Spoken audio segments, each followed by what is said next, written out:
Joe, why aren't you out here? Joe? I'm working. Oh, yeah. What do you mean you're working?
House. What do you got?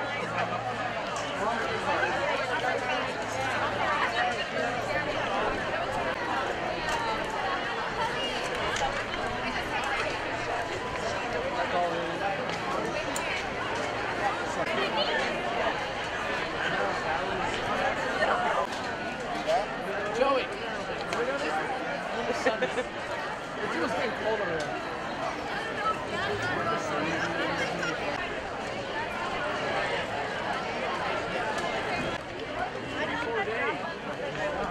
can't find it across the street and then like. Oh yeah, I walked in to get pictures and they're like, oh, you have photos, and I saw it at the end. I'm like,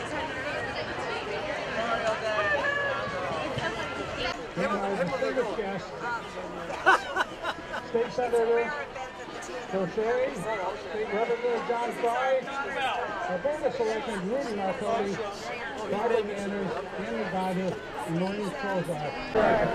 And to the republic for which it stands, one nation, under God, indivisible, with liberty and justice for all. Thank you. I'd like to invite the Marine Corps Chaplain Richard Pruitt up for our opening prayer. Today we are here to give and display our reverent gratitude for their sacrifice in protecting our freedom. A true testament to Ridgefield's willingness to answer the call of duty is exhibited by more than 800 veterans' graves throughout our cemeteries in town. They range everywhere from the Revolutionary War to the present day. All were decorated with flags this past Friday night, the flag that they so fought for so gallantly. Our thanks go out to all the volunteer veterans, scouts, service organizations, and townspeople who turned out Friday night in the rain to complete this honorable task. During World War II, there were 476 Ridgefielders who served or were serving their country. 3 of them were women, and I'm very proud to say that one of them was my Aunt Marie Stefanelli Russo. who is now 93 years old and couldn't be here today. Aunt Marie is the one who never forgot your birthday, never forgot a holiday, and sent you a letter in between times, always bringing a little bit of touch of home, no matter where you were stationed in the world. Hopefully, you all notice these heart-shaped flags that are posted on our telephone posts that line Main Street. These have names on them, and they're all residents of Ridgefield who are now serving our country, some in harm's way. My Aunt Marie has a special place in my heart, and my wish and hope for everyone serving their country to have an aunt like my Aunt Marie. At this time, I'd like to bring Maddie Joyner up to sing America the Beautiful. Oh, beautiful for spacious skies, for amber waves of fame, for purple mountain majesties, above the fruited plain. America, God shed His grace on thee, and crown thy good with brotherhood, from sea to shining sea.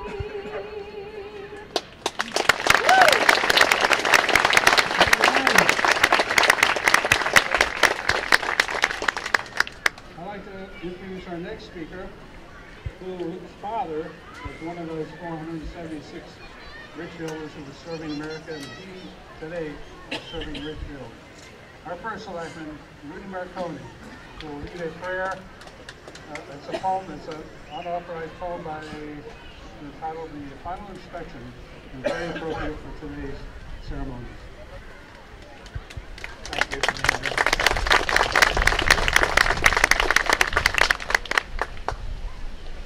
Every year I'm asked to stand before all of you to offer words of gratitude for the brave men and women who paid for our freedom with their lives. I'd like to start with a simple definition of sacrifice, because that is what these men and women have done. Sacrifice is the surrender of something prized or desirable for the sake of something of a higher value. These soldiers' lives are no doubt prized possessions, and the higher value, of course, is our freedom. Today, however, Memorial Day seems to have lost its meaning and has become a celebration of summer, a long weekend, and a day of shopping. I would like to restore this day to its traditional meaning that remembers the lives of the brave men and women who have fallen in the line of duty. Our nation has celebrated Memorial Day, originally called Decoration Day, since 1866, when the people of Waterloo, New York, dipped their flags,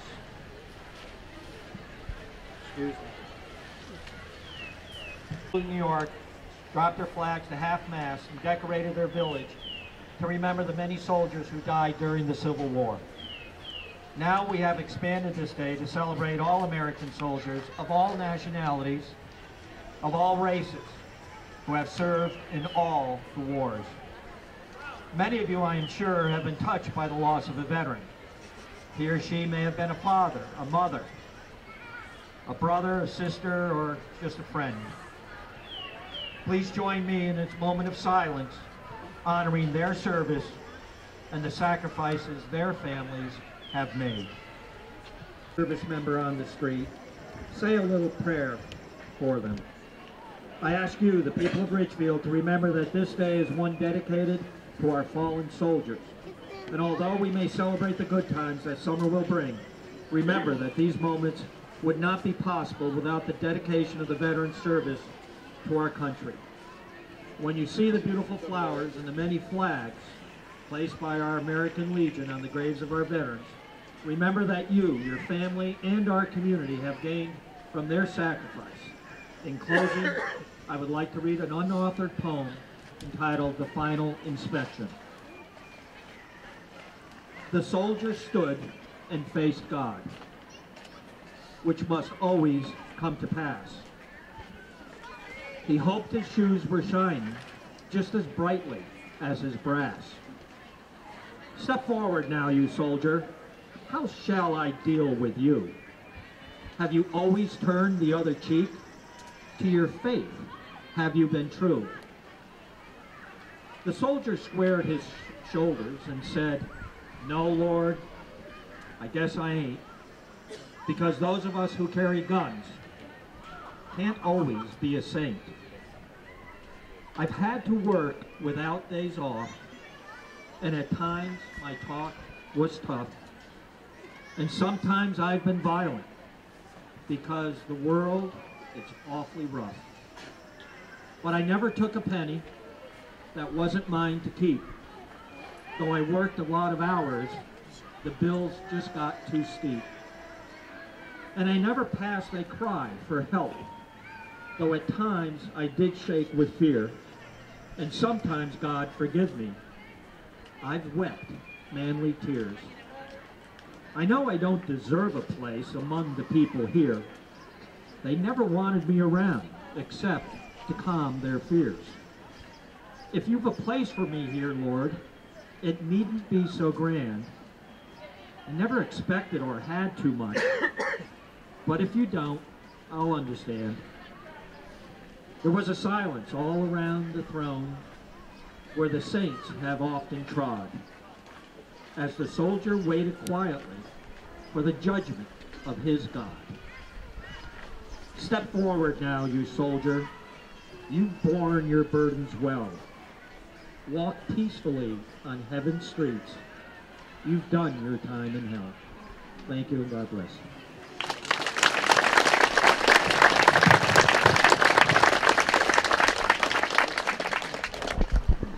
Thank you, Rudy. That was excellent. Now I'm going to ask the Ridgefield High School Band to play a medley of patriotic music.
special to address you as your honors. So thank you very much. Memorial Day has traditionally been one of America's most solemn and patriotic days. We gather on this day of remembrance to honor America's patriots who gave what we can call the last full measure of devotion. Their ultimate sacrifice serves as a constant reminder of the high cost of freedom and the hope for a safer, more peaceful world. The spirit of Memorial Day was born out of the tragedy and patriotism surrounding the Civil War. More than 620,000 men and women lost their lives during the bloodiest, most divisive conflict in our history.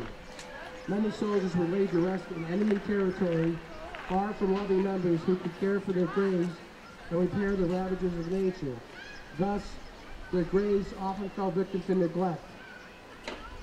Think about this.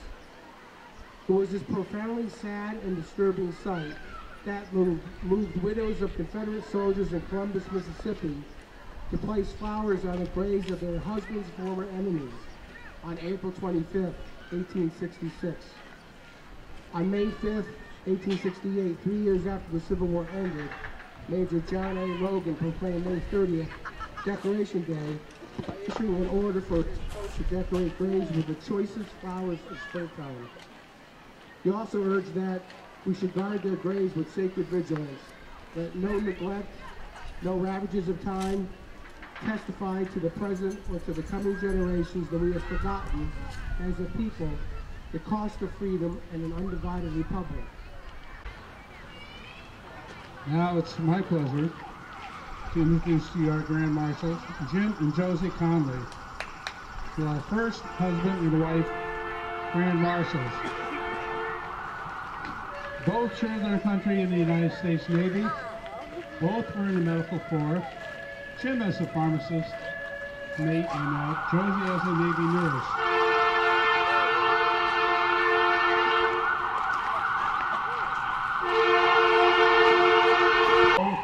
They were not directly involved in the ravages of war. They saw the results and tended to them. They both served their country and mankind. Always with another person's best interests at heart, Jim and Josie have been active in the community and the church since moving to Ridgefield more than 40 years ago. And it's no surprise that both have recently become Stephen ministers. I am proud to present to you our Grand Marshals, Jim and Josie Conley.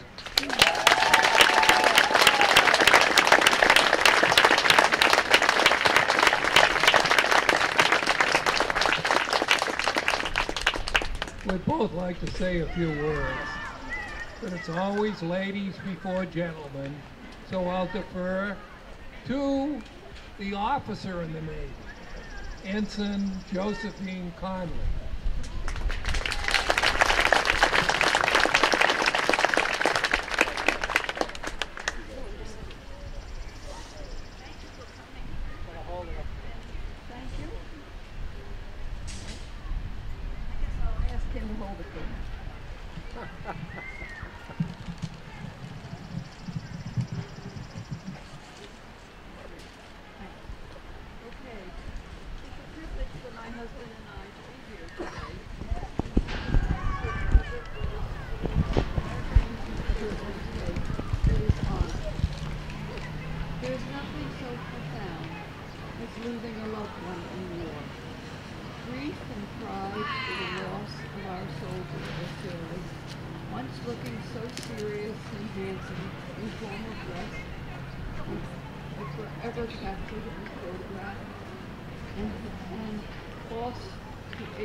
All over the world, citizens mourn their children, siblings and spouses, killed or wounded. We want to hold them up high, remember them as we are, forever changed by their ultimate sacrifice. Grief is never easy. From grief, gratitude can evolve. Being grateful for the life of someone who has lost it is a way of remembering with pride that their life had meaning and purpose. We must be grateful to our God for the life that has changed us.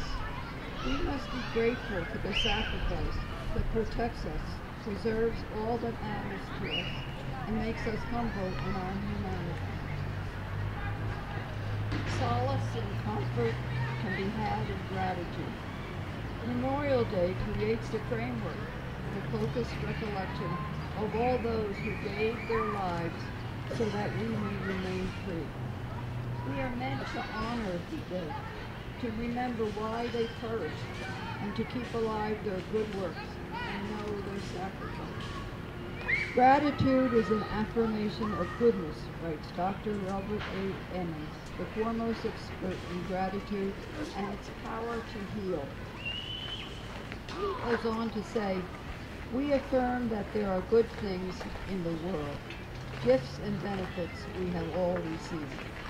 Our task today is to acknowledge all the heroes who have given the gift of their lives and to show them our gratitude. It is part of the fabric of our country's history and our own morality to hold our war dead in memory and to demonstrate our eternal gratefulness for their sacrifice. Let us pray for the day that war is no longer a necessary part of our social fabric. I thank you for your kind attention and for your consideration, and am most grateful to have had this opportunity to share a few thoughts with you. I am grateful to you for having served in the United States Navy Nurse Corps, and I am proud